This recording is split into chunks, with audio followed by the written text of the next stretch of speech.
तो हाँ जी, देखो जी, आपका नाम निखिल चौहान है और ये आपकी जन्म कुंडली का चार्ट है। कुंडली आपकी बनी है मेष लग्न की। राशि आपकी जो बनी है वो है वृश्चिक राशि। अगर कुंडली की मैं बात करूं कुंडली कैसी है, तो कुंडली में भाई आपके ग्रह ज़्यादा खराब हैं, अच्छे ग्रहों की संख्या है कम। मतलब अच्छे ग्रह भी हैं, खराब ग्रह भी हैं। खराब ग्रह थोड़े से ज़्यादा हैं, जैसे कि आपका यहाँ पे केतु बैठा है नीच का, राहु नीच का बैठा है, चंद्रमा नीच का बैठा है, शुक्र नीच का बैठा है, सूर्य नीच का बैठा है। 5 ग्रह भाई आपके नीच के बैठे हैं, जो कि बहुत ही नेगेटिव बात है। बाकी आपका शनि अच्छा है, बुध अच्छा है, गुरु अच्छा है, मंगल अच्छा भी है, थोड़ा सा एक बुरा फल भी देगा। तो ये पूरा आपको मैं अभी विस्तार से समझाऊंगा। लेकिन ये सब कुछ बताने से पहले आपको मैं थोड़ी सी बेसिक जानकारी कुछ समझा देता हूँ। तो बेसिक जानकारी ये है कि जो कुंडली होती है इसमें 12 ग्रह होते हैं टोटल। और 12 ग्रह मैं लिख देता हूँ, आप समझ लो। ये है आपका पहला ग्रह, ये है दूसरा ग्रह, तीसरा ग्रह, चौथा, पांचवा, छठा ग्रह, ये है सातवां ग्रह, आठवां, नौवां, 10वां, 11वां और ये 12वां ग्रह। अब ये जो 12 ग्रह हैं, इन ग्रहों से आपके जीवन के बारे में कुछ ना कुछ पता किया जाएगा। जैसे कि पहले घर से देखा जाएगा आपका शरीर कैसा होगा, आपकी हेल्थ कैसी होगी, आपका स्वभाव कैसा होगा। दूसरा घर आपके धन जोड़ने का है। तीसरा घर छोटे भाई बहनों का। चौथा घर माता मकान वाहन। पांचवा घर आपके बच्चों का है। छठा घर शत्रु रोग कर्जा। सातवां घर है आपकी पत्नी का घर। आठवें घर से आपकी उम्र देखी जाएगी। नौवें घर से भाग्य है। 10वां घर काम काज का है। 11वां घर है लाभ का। और 12वें घर से आपके जो खर्चे हैं वो देखेंगे। तो आपने देखो जी दो बातें नोट कर लेनी है। पहली बात, जो मैंने 12 ग्रह बोले हैं। और दूसरी बात, इन 12 ग्रहों से क्या कुछ देखा जाएगा। और अब आप ये देखो कि आपने देखना क्या है, आपका सवाल क्या है वो ग्रह देखो। जैसे कि मान लो आपका सवाल है आपके छोटे भाई बहनों को लेके। तो तीसरा ग्रह है आपके छोटे भाई बहनों का घर। तो तीसरे घर से देखे जाएंगे छोटे भाई बहन, और तीसरे घर में एक नंबर लिखा जो कि है 3 नंबर। 3 है मिथुन राशि, मालक बना ये बुध। तो आपके छोटे भाई बहनों के लिए हमें बुध को देखना पड़ेगा। ऐसे ही अगर आपका सवाल है आपके भाग्य को लेके, आपका भाग्य कैसा होगा, तो 9वें घर से भाग्य देखा जाता है। और 9वें घर में लिखा है 9।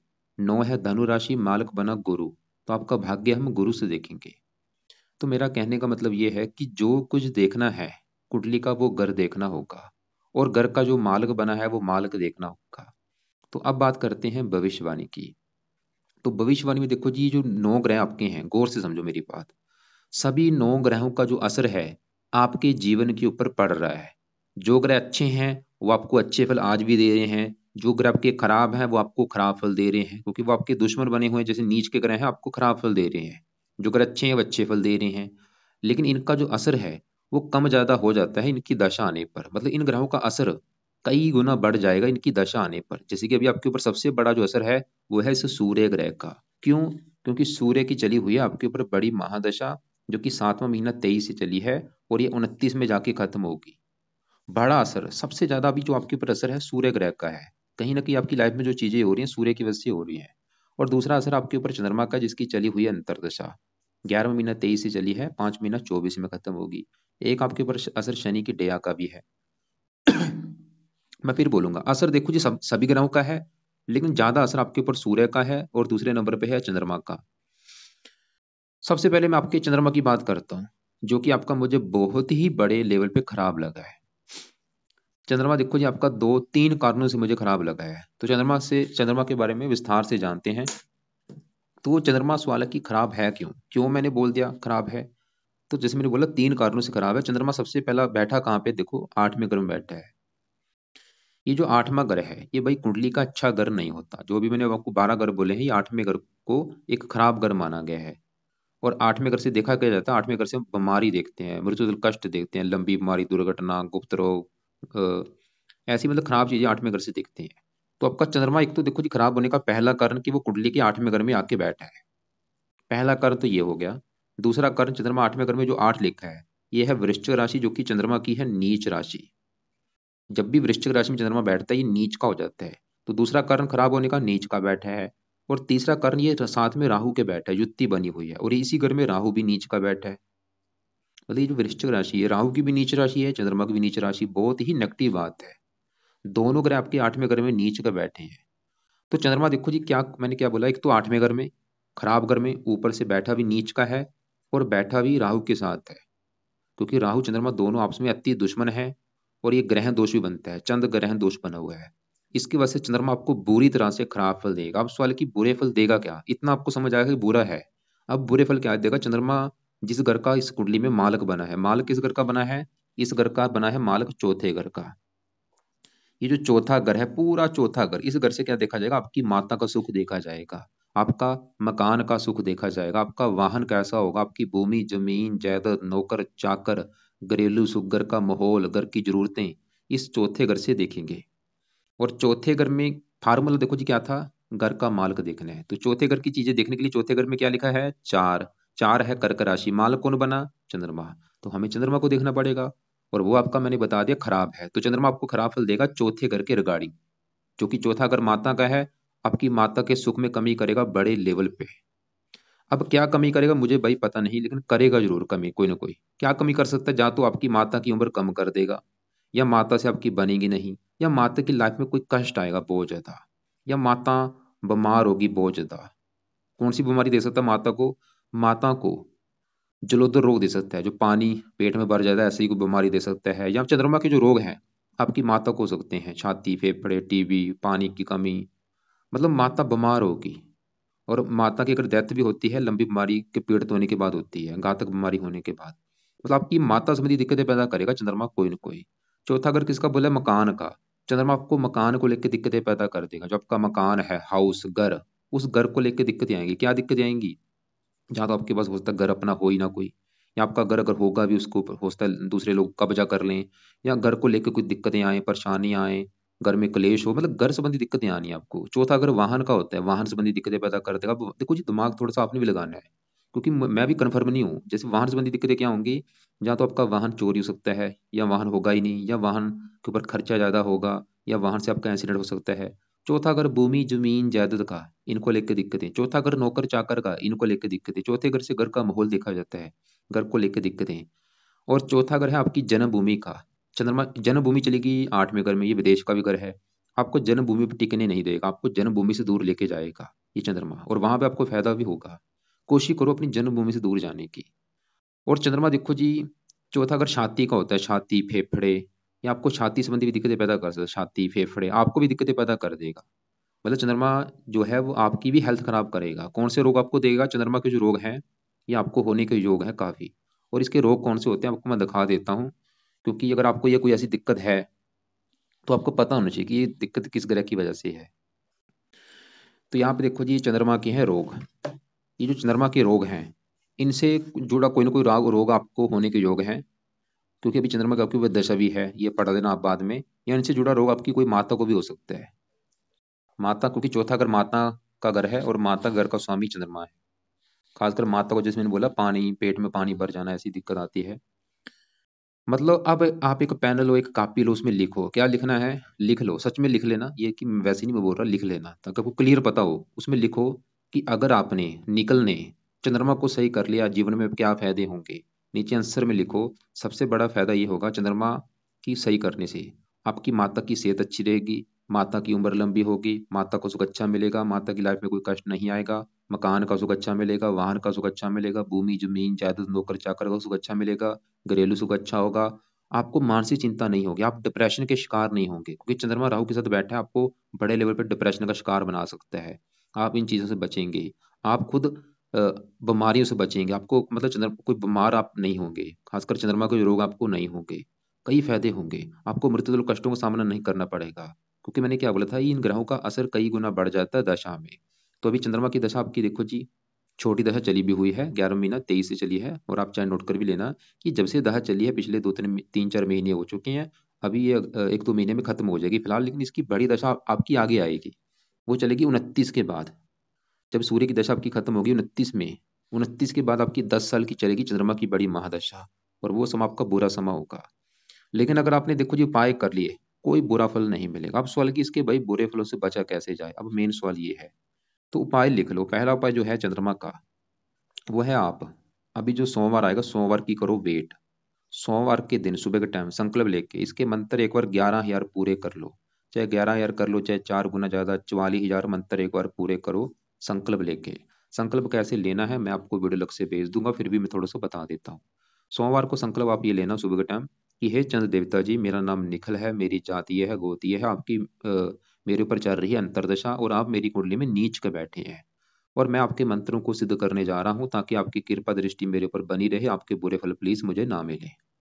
तो इस प्रकार आप संकल्प लेके मंत्र एक बार पूरे कर लो। 1-2 महीने में आपके जब मंत्र पूरे हो जाएंगे, फिर क्या करना, मंत्र छोड़ देना, फिर आपने कभी नहीं करने। फिर आपने दूसरा जो उपाय करना है वो नहीं छोड़ना, जो कि करना है लाइफ टाइम। वो है चंद कवच का पाठ। सुबह का टाइम रोजाना पढ़ना है, 1 से लेके 5 पाठ। तीसरा पाए चंद स्रोत का पाठ। ये 2 पाठ है, चंद कवच और चंद स्रोत। दोनों पाठ आप सुबह के टाइम या तो इनको पढ़ लिया करो या इनकी ऑडियो लगा के सुन लिया करो, नहीं पढ़ने आते इनकी ऑडियो लगा के सुन लिया करो। चौथा पाए आपने चंद्रमा का करना है दान, जो कि हर सोमवार को किया करो, सफेद रंग की वस्तुएं लेके सोमवार के दिन इसका दान कर दिया करो। पांचवा पाए चंद्रमा के देवता है शिव जी, तो शिव जी की पूजा उपासना जितनी ज्यादा करेंगे भाई उतना ही आपको फायदा होगा। शिव जी के मंदिर जाओ, शिवलिंग पर जल चढ़ाओ, शिव चालीसा पढ़ो, मतलब शिव जी की पूजा उपासना शुरू कर दो बस। किसी न किसी प्रकार शिव जी की पूजा उपासना आपने करनी है। और इसके अलावा और भी वैसे काफी उपाय हैं, क्योंकि उपाय ज्यादा हो जाएंगे, लेकिन ये उपाय आप देखो जी, इसकी जब दशा आपकी आगे आएगी 29 के बाद, उस समय ज्यादा करना। अभी तो चाहे कम कर लो, अभी तो एक एक पाठ पढ़ लो, कोई बात नहीं, सुबह के टाइम एक एक पाठ पढ़ लिया करो। दशा में ज्यादा पाठ पढ़ने हैं, उस समय शिव जी की पूजा उपासना ज्यादा करनी है। उस समय आप इसका व्रत भी रखें, जब इसकी दशा आपकी चलेगी व्रत रखना है, कथा आरती करनी है उस समय। अब देखो जी, इसी के साथ बैठा है राहु। सवाल कि राहु कैसा है, तो राहु भी आपका 2 कारणों से, मुझे 3 कारणों से खराब लगा है। पहला कारण राहु खराब होने का कि राहु आपका 8वें घर में बैठा है, जो कि भाई 8वें घर में राहु अच्छे फल नहीं देता। जब भी राहु किसी कुंडली में 8वें घर में बैठता है अच्छे फल नहीं देता, जो कि आपका 8वें घर में बैठा है। और दूसरा कारण, राहु बैठा भी 8वें घर में यहाँ पे नीच का बैठा है, जो 8 लिखा है वृश्चिक राशि, नीच का बैठा है। और तीसरा कारण, साथ में ग्रहण दोष बना हुआ है। तो राहु के आप बुरे, राहु मतलब क्या बुरे फल देगा, ये देखो जी, कई बार आपको कोई गुप्त रोग भी दे सकता है और ऑपरेशन के योग भी बनाता है, मतलब आपका जो कोई आप बीमारी होगी ऑपरेशन के द्वारा सही हो सकती है। तो ये हेल्थ संबंधी दिक्कतें आपको आएंगी, मृत्यु कष्ट देते हैं। यहाँ पे मत ये मत सोचना कि आपको मैं डरा रहा हूँ, देखो जो चीज़ मुझे दिख रही है वो आपको मैं बता रहा हूँ। सभी चीज़ें वैसे लागू नहीं होती, लेकिन फिर भी बताना जरूरी भी कुछ होता है। तो राहु मतलब अपनी दशा में खासकर जब भी इसकी दशा कभी चलेगी, उस समय राहु भी एक्टिवेट होगा। तो ये दशा कब चलेगी आपको मैं दिखाता हूँ। बड़ी दशा तो इसकी आगे जाके आएगी, अभी ये चलेगी 46 के बाद चलेगी, 64 के बीच में 18 साल की दशा है। लेकिन छोटी दशा भी आपकी चलेगी, ये देखो 9वां महीना 24 से लेके 8वां महीना 25 तक, ये 1 साल की जो दशा होगी इसमें भी राहु एक्टिवेट होगा, और अपनी दशा में ये बुरे फल आपको देगा। क्या बुरे फल देगा, राहु का सबसे बुरा फल है आपको हेल्थ को लेकर दिक्कतें पैदा करेगा। हेल्थ संबंधी दिक्कतें पैदा कर देगा, खासकर जैसे पेट का रोग देता है, जहाँ गुप्त रोग कोई दे सकता है आपको, क्योंकि 8वें घर से गुप्त अंग देखे जाते हैं, वृश्चिक राशि में बैठा ये गुप्त अंगों का कारक भी है। तो हेल्थ संबंधी दिक्कतें पैदा करेगा, या चंद्रमा के जो बुरे फल हैं उनको बढ़ा देगा ये, खर्चे बढ़ा देगा, दूसरे घर को दे धन को लेकर, चौथे घर को मकान वाहन संबंधी दिक्कतें। तो राहु के भी उपाय है बहुत ज्यादा जरूरी। तो क्या उपाय है, पहला उपाय जो राहु का है, आपको जो अभी मैं उपाय बता रहा हूँ, कुछ उपाय देखो जी आपके हैं सुबह के टाइम, ये चंद्रमा के जो पाठ बोले हैं सुबह के टाइम, राहु का भी जो उपाय बोलूंगा रात के समय है। तो राहु का जो पहला उपाय है रात के समय, राहु कवच का पाठ और राहु स्रोत का पाठ, 2 पाठ हैं। दोनों पाठ आपने पढ़ने हैं, या इनको सुन लिया करो रात के समय। राहु कवच का पाठ और राहु स्रोत का पाठ 2-2 मिनट के पाठ है, चाहे पढ़ लिया करो चाहे इनकी ऑडियो लगा के सुन लिया करो। और तीसरा उपाय जो कि है राहु का दान, और ये दान रोजाना आपने करना है, या हफ्ते में 4-5 दिन जरूर किया करो। कब तक का दान करना है, लाइफ टाइम करना है। दान इसकी पावर को -0 कर देगा, 11 है इसको बलहीन कर देगा। तो ये 3 उपाय राहु के हो चुके हैं। राहु स्रोत कवच 2 पाठ है, रात को पढ़ना है। दान आप दिन में कर सकते हैं, और दान क्या है वीडियो लग से मैं भेज दूंगा, उसको देख लेना राहु का दान क्या होता है। एक और उपाय है राहु का, वो है आप, राहु के भी देवता शिव जी हैं, तो आप शिव जी की पूजा उपासना करो। अब देखो जी, यहाँ पे आपके 2 ग्रह अच्छे हो रहे हैं शिव जी की पूजा उपासना से, चंद्रमा भी अच्छा हो जाएगा, राहु भी अच्छा हो जाएगा। तो शिव जी की पूजा उपासना जरूर करो। अब देखो जी आगे बढ़ते हैं, हमने आपकी कुंडली में भी आपके चंद्रमा और राहु को देखा है। अब आपका यहाँ पे जो केतु है, इसकी अगर मैं बात करूं वो भी खराब है। ये क्यों खराब है भाई, तो केतु कहाँ बैठा है, कुंडली के दूसरे घर में। और दूसरे घर से हम देखते हैं धन जोड़ना। एक होता है धन कमाना, कमाना 11वें घर से देखेंगे, जोड़ना दूसरे घर से। तो दूसरा घर है धन जोड़ने का घर। इसके अलावा दूसरा घर परिवार का भी होता है, जो आपका परिवार है, फैमिली है, वो दूसरे घर से देखेंगे। दूसरा घर आपकी वाणी का भी है, और दूसरे घर में फार्मूला है घर का मालिक देखना है। तो दूसरे घर में 2 लिखा, 2 है, वृष राशि, मालिक बना ये शुक्र। तो हमें दूसरे घर के मालिक शुक्र को देखना पड़ेगा, और शुक्र के अलावा दूसरे घर में केतु बैठा है, केतु को भी देखेंगे। तो पहले मैं अगर केतु की बात करूं, तो केतु दूसरे घर में जो बैठा है 2 नंबर वृष राशि में, ये नीच का होके बैठा है। जैसे आपका राहु नीच का है, चंद्रमा नीच का है, ऐसे ही भाई केतु वृष राशि में जब भी बैठता है नीच का हो जाता है। और नीच का ग्रह भाई अच्छा नहीं होता, तो केतु दूसरे घर को खराब करेगा। जैसे कि दूसरा घर आपके है धन जोड़ने का घर। आपको एग्जांपल समझाता हूँ। मान लो आपका नाम निखिल है, और आपका जो घर है, आपके घर में कोई दुश्मन आ जाए, तो दुश्मन आपके घर में बैठा होगा, सिंपल सी बात है, वो घर का नुकसान करेगा, घर में सामान तोड़ देगा, फर्नीचर तोड़ देगा। वो काम यहाँ पे केतु बैठा है, केतु दूसरे घर को खराब करता रहेगा। मतलब दूसरा घर धन जोड़ने का, आपके धन जोड़ने में दिक्कतें पैदा करेगा। आप धन जोड़ नहीं पाएंगे, धन आपका खर्च होता रहेगा। परिवार का भी घर होता है, परिवार संबंधी भी दिक्कतें आती हैं। वाणी का घर है, वाणी संबंधी दिक्कतें आती हैं। परिवार से कई बार दूर जाना पड़ता है, जब परिवार से बनती नहीं, जब परिवार की लाइफ में कष्ट आता है। तो यहाँ पे केतु अगर आपने सही कर लिया, आप धन जोड़ पाएंगे, परिवार संबंधी दिक्कतें नहीं आएंगी, वाणी कठोर नहीं होगी। तो केतु के 2 उपाय हैं जो कि आप लिख लो। पहला उपाय केतु का, रात के समय केतु कवच का भी पाठ पढ़ना है या आपने सुनना है। और दूसरा, केतु का दान किया करो, कुत्तों को रोटी रोजाना डाला करो, रोजाना कुत्तों को रोटी डालो। और भी केतु के दान होते हैं, वो दान की वीडियो आप देख लेना कि केतु का दान क्या होता है। अब देखो जी, दूसरे घर का जो मालिक शुक्र है, क्योंकि धन जोड़ने के लिए मैंने क्या बोला था, आपके कम से कम 2 ग्रह देखने पड़ेंगे, शुक्र को और केतु को। तो केतु अभी हमने देखा, वो तो दूसरे घर की कर रहा है हानि। अब दूसरे घर का जो मालिक शुक्र है, सवाल की वो कैसा है। तो शुक्र भी आपका भाई बड़े लेवल पे खराब है। ये भी आपका 2-3 कारणों से खराब है शुक्र। तो शुक्र क्यों खराब है? शुक्र कहाँ बैठा है? कुंडली के 6ठे घर में। ये जो 12 घर होते हैं, छठा, 8वां, 12वां घर, इन 3 घरों को त्रिकभाव कहते हैं। इन घरों को अच्छा नहीं माना गया, खासकर 6ठे 8वें घर को अच्छा नहीं माना गया। तो छठा घर देखो, 6ठे घर से देखा क्या जाता है, पहले वो समझो। 6ठे घर से हम देखते हैं रोग, कर्जा, शत्रु, कोर्ट कचहरी, चोरी, ठगी, विश्वासघात, विघ्न, बाधाएं। ये जो खराब चीजें मैंने बोली, 6ठे घर से हम देखते हैं। और इस घर में भी जो ग्रह बैठता है वो अच्छे फल नहीं देता। खाली यहाँ पे शुक्र की बात नहीं कर रहा, अगर आपका कोई भी ग्रह यहाँ पे बैठ जाता वो अच्छे फल नहीं देता। एक योग होता है सरल नाम का विपरीत राजयोग। तो शुक्र मैंने क्या बोला, आपके 2-3 कारणों से खराब है। पहला कारण खराब होने का, वो 6ठे घर में आके बैठा है। अब दूसरा कारण क्या है? शुक्र 6ठे घर में जहां बैठा है, 6 लिखा है, कन्या राशि, ये शुक्र यहाँ पे नीच का बैठा है भाई। और ये बड़ा कारण है शुक्र खराब होने का, ये नीच का बैठा है। देखो जैसे कि आपका राहु चंद्रमा केतु नीच का, ऐसे ही शुक्र भी नीच का है। अब शुक्र क्या खराब फल देगा? शुक्र किस घर का मालक है? दूसरे घर का। शुक्र का एक और घर है, वो है ये 7वां घर। और 7वां घर है आपकी पत्नी का घर। अगर भाई आपकी पत्नी का सुख देखना है, ये 7वां घर देखना पड़ेगा। और 7वें घर में 7 लिखा है, 7 तुला राशि, मालक है शुक्र। तो आपकी पत्नी के लिए हमें शुक्र को भी देखना पड़ेगा। और शुक्र के अलावा 7वें घर में ये जो 4 ग्रह बैठे हैं, इन चारों को भी देखना पड़ेगा। और चारों के अलावा 7वें घर के ऊपर दृष्टि है शनि की, शनि को भी देखना पड़ेगा। मतलब अगर आपकी पत्नी का सुख देखना है, 6 ग्रह देखने पड़ेंगे। तो अभी हम पहले शुक्र की बात कर रहे हैं। तो शुक्र मैंने आपको क्या बोला, क्या समझ आया आपको? कि शुक्र ग्रह जो है आपकी कुंडली के 2 घरों का है मालक। और वो 2 घर कौन से हैं? एक तो दूसरा घर धन का, और 7वां घर पत्नी का। और शुक्र आपका भाई 6ठे घर में ऊपर से नीच का है। तो 2 खराब योग बने। एक तो धन का मालक, देखो धन चला गया नीच राशि में, धनहीन योग बना। मतलब शुक्र ये दिखा रहा है कि आपको भाई धनी नहीं बनने देगा। आप धन जोड़ नहीं पाएंगे, धन खर्च होता रहेगा, धन की हानि होगी।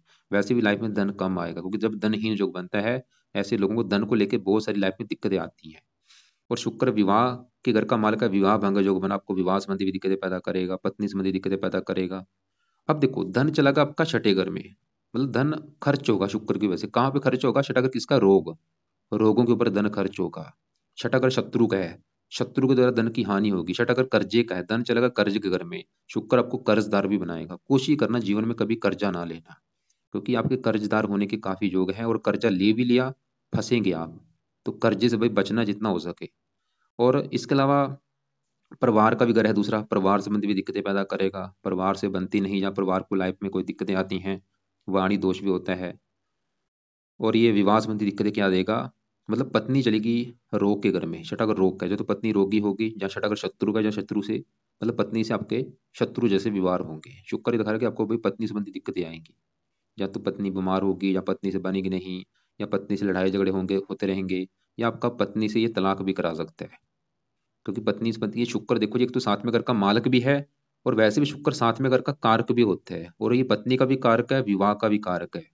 देखो, चार चीजों का कारक हो गया आपका, साथ में घर का मालक, साथ में घर का कारक, पत्नी का कारक, विवाह का कारक, जो कि नीच का बैठा है। तो पत्नी संबंधी दिक्कतें आएंगी बड़े लेवल पे, जो आपकी पत्नी संबंधी दिक्कतें आएंगी, बड़ा कारण शुक्र है। वैसे मैंने बोला पत्नी के लिए 6 ग्रह देखने पड़ेंगे, अभी हम इनको भी देखेंगे अभी। तो सभी ग्रहों को देखकर डिसाइड होगा पत्नी के बारे में। तो अब देखो, फिर लिख लो पेन कॉपी में, फिर लिख लो कि अगर आपने शुक्र ग्रह को सही कर लिया, जीवन में क्या फायदे होंगे। तो फायदे ये होंगे शुक्र को सही करने से, आपकी जो धन संबंधी दिक्कतें हैं, क्योंकि धन का माल शुक्र है, तो धन संबंधी दिक्कतें दूर हो जाएंगी। आप कर्जे से बचेंगे, आप बीमारियों से बचेंगे, आप शत्रुओं से बचेंगे, आपको पत्नी संबंधी दिक्कतें नहीं आएंगी, विवाह में देरी नहीं होगी, पत्नी का सुख अच्छा मिलेगा, पत्नी से लड़ाई झगड़े नहीं होंगे। और शुक्र देखो जी, छठे घर में बैठा है, छठा घर रोग का है, शुक्र है गुप्त अंगों का कारक। ये आपको भाई गुप्त रोग भी दे सकता है, ये शुक्र जो है। गुप्त रोग होने के भी आपके काफी योग हैं। कौन सा रोग? जो गुप्त अंग हमारे होते हैं, जैसे कि आपको पेशाब में शक्कर की बीमारी, डायबिटीज वगैरह, प्रमेह, मधुमेह, बवासीर, लिंग वीर्य, इनसे जुड़ा कोई रोग हो सकता है। तो ये रोगों से भी आप बचेंगे अगर शुक्र को सही कर लेते हैं। तो कैसे सही करना है? दो तीन उपाय हैं। क्योंकि देखो, जो उपाय आपके ग्रह भाई है ही खराब ज्यादा। आप मुझे मत दोष देना कि इतने आपको मैं उपाय बता रहा हूँ भाई, अगर शुक्र का मैं आपको कैसे बोलूं कि इसके उपाय मत करो। जो खराब है उसके उपाय तो करने पड़ेंगे। इसके वैसे 10-20 उपाय हैं, लेकिन फिर भी आपको मैं एक दो उपाय बता रहा हूँ, तो ताकि आपको दिक्कत ना आए। इसके उपाय क्या है समझो। इसके मंत्र सिद्ध कर सकते हैं, कवच स्रोत का पाठ पढ़े, माता लक्ष्मी जी का माता लक्ष्मी जी की पूजा उपासना करें, शुक्र का व्रत रखें, कथा करें, आरती करें, दान करें। लेकिन मैं सभी आपको उपाय नहीं बोलूँ, खाली एक दो उपाय बोलूंगा। कौन कौन सा उपाय है? तो रात के समय पहला उपाय, शुक्र कवच का पाठ करो। कवच क्यों बोला है? क्योंकि ये रक्षा का काम करेगा आपके। दूसरा उपाय, शुक्र स्रोत का पाठ पढ़ो, ये आपको देगा सब कुछ। तीसरा उपाय, शुक्र का दान किया करो हर शुक्रवार के दिन। शुक्र की वस्तुएं लेके शुक्र का दान आपने करना है। तो ये 3 उपाय कम से कम तो करो। वैसे और भी उपाय हैं। कौन कौन से उपाय थे? जैसे कि आप शुक्र की देवी माता लक्ष्मी जी की पूजा उपासना कर सकते हैं, खासकर शुक्रवार के दिन जा सकते हैं, आपकी मर्जी है। लेकिन 3 उपाय तो करने ही करने हैं। ये तो मैं आपको बोलूंगा जरूर करो, बाकी फिर भी मैं दूसरे उपाय बता देता हूँ, वो आपकी मर्जी होगी। जैसे कि आप एक तो मैंने बोला कि माता लक्ष्मी जी के मंदिर जाया करो। इसके अलावा आप शुक्र के मंत्रों को भी सिद्ध कर सकते हैं, 16 हेयर मंत्र, वो भी आप चाहे 6 महीने साल के बाद एक बार कर लेना बाद में। अभी चाहे रहने दो, क्योंकि अभी ये दूसरे उपाय करो पहले। अब आगे बढ़ते हैं, क्योंकि देखो जी वीडियो लंबी हो रही है, इसलिए मैं शॉर्टकट में आपको चीजें बता रहा हूँ। साथ में अगर मैं देखो जी, पत्नी के लिए मैंने बोला था इन चारों को भी देखना पड़ेगा। अब इन चारों की अगर बात करूं, सबसे पहले साथ में अगर हम बैठे सूर्य की बात करते हैं, जिसका आपके ऊपर है सबसे बड़ा असर। सवाल है कि सूर्य कैसा है। तो सूर्य देखो जी, आपका जहाँ बैठा है वो है साथ में अगर पत्नी का घर, और सूर्य यहाँ पे, ये जो तुला राशि यहाँ पे नीच का बैठा है। कमाल की बात है भाई, 5 ग्रह नीच के बैठे हैं, जीवन में कैसे आप आगे बढ़ेंगे बताओ।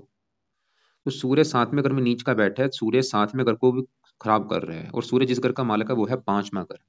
मतलब इस घर का मालिक होके इस घर में बैठा है नीच का आके। 5वां घर है आपकी संतान का, पढ़ाई का, बुद्धि का। संतान का मालिक सूर्य नीच का बैठा है, संतान संबंधी दिक्कतें पैदा कर सकता है कोई ना कोई। पढ़ाई में दिक्कतें, बुद्धि को भ्रमित। और पत्नी घर में बैठा है, पत्नी संबंधी दिक्कतें पैदा करेगा सूर्य आपकी। पत्नी से लड़ाई झगड़े, मनमुटाव। लेकिन सूर्य का अच्छा फल ये देगा, ये लगन को देख रहा है, उच्च राशि लगन का अच्छा करेगा। मतलब पहला घर आपका शरीर है, ये पत्नी का घर है, ये पहला घर आपका घर है। तो आपके लिए अच्छा है सूर्य है। मतलब आपकी पर्सनैलिटी अच्छी कर देगा, आपका स्वभाव अच्छा, रंग रूप अच्छा, आप बुद्धिमान होंगे, समझदार होंगे, गुणी होंगे। ये सूर्य का अच्छा फल है। लेकिन देखो, जब ये जो सूर्य के मैंने बुरे फल बताए हैं, उन बुरे फलों में कमी आ रही है। ऐसा क्यों हुआ है? क्योंकि इसके ऊपर पड़ रही है शनि की 10वीं दृष्टि। और ये शनि की है नीच राशि। इसे हम कहते हैं नीच भंग राजु बन चुका है। मतलब सूर्य का जो नीच है वो भंग हो रहा है, जो कि अच्छी बात है। लेकिन फिर भी कई बार क्या होता है कि नीच भंग राजु पूरी तरह से लागू नहीं होता। जो आपकी इच्छा भी हो रही है सरकारी नौकरी की, सूर्य की वजह से हो रही है, क्योंकि लगन को देख रहा है, सूर्य है सरकार का कारक। और शनि 10वें घर में बैठा अपने घर में, 10वां घर सरकार का है। वैसे काफी मात्रा में आपके सरकारी नौकरी के योग है। तो सवाल है कि सूर्य वैसे होता है नीच भंग राजु ना लागू हुआ हो, और वैसे भी इसका आपके ऊपर सबसे बड़ा असर है, क्योंकि सूर्य की चल रही है दशा। सूर्य देखो जी, अगर अच्छा होता है तभी बंदे सरकारी नौकरी में होते हैं। क्योंकि सूर्य आपका नीच का है, तो ये योग में कमी कर रहा है। लगन को देख रहा है, आपकी इच्छा पैदा कर दी इसने, लेकिन नीच का है। वैसे नीच भंग राजु हो रहा है, लेकिन मैंने क्या बोला, नीच भंग राजु कई बार लागू नहीं होता। तो सूर्य के आपने 3-4 उपाय करने हैं सुबह के टाइम। जैसे चंद्रमा के आपको मैंने पाठ बोले हैं सुबह के टाइम, आपने सूर्य के भी उपाय करने हैं सुबह के टाइम। तो सूर्य का पहला उपाय, जो कि है बहुत जरूरी, क्योंकि सूर्य की दशा है, सूर्य कवच का पाठ पढ़ो सुबह के टाइम, चाहे पढ़ लिया करो चाहे सुन लिया करो। दूसरा, सूर्य आदित्य हरिद्य सूरत का पाठ पढ़ना है, चाहे इसको सुनना है। और ये 2 पाठ आपने पढ़ने हैं जिनको सुन लिया करो। एक तीसरा उपाय है, आप हर संडे को सूर्य की वस्तुओं का दान कर दिया करो, लाल रंग की वस्तुएं संडे के दिन दान कर दिया करो। और एक आप और उपाय कर सकते हैं, वो है आप सूर्य का व्रत जरूर रखो भाई, क्योंकि बड़ा असर है। क्योंकि अगर आपकी सरकारी नौकरी की बड़ी इच्छा है तो सूर्य का व्रत जरूर रखो। तो 4 उपाय मैंने बोले हैं, सूर्य कवच, सूर्य स्रोत, द्वितीय हृदय स्रोत का पाठ, और संडे के दिन सूर्य का दान सुबह के टाइम, और सूर्य का हर संडे को व्रत रखो, कथा करो, आरती करो। व्रत में खाली ये है कि दिन में खाली आपने फल फ्रूट खाना है, रात को एक टाइम भोजन कर लेना, और रात को जो भोजन करेंगे उसमें नमक का सेवन नहीं होना चाहिए।